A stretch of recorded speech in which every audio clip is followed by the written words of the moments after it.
చేపల చెరువు లేదు, నేను వయసు తీసుకున్నాను. ఆల్రెడీ కట్టేసిన డబ్బు అక్కడ చేపల చెరువు కుదరదు. గొడవ రోడ్డు మీద నేను వయసుకురాద్దాం. అది 3 నెలల పంట.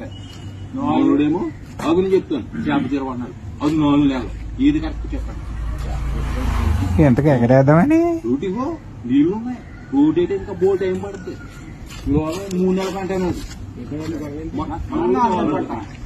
ఒక్క నిమిషం మీకు గొడవ అవుతుంది. ఈయన ఎవరు వచ్చారు చెప్పేలా ఉన్నారు మీకు. మాకు ఏదో ఒకటి చేయండి. వయసు మీద చేప చెరువు మీరు ఏదో చెప్పండి.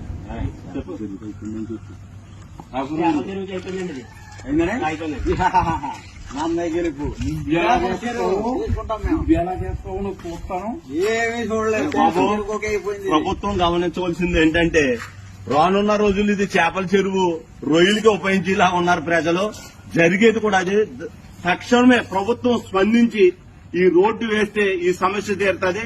లేకపోతే ఇది చేపల చెరువుకి రొయ్యల చెరువుకి ఉపయోగపడతాం తప్ప ఈ రోడ్డు ఎందుకు అధికారులు స్పందించి ఈ రోడ్డు వేయవలసిందిగా కోరుతున్నాం.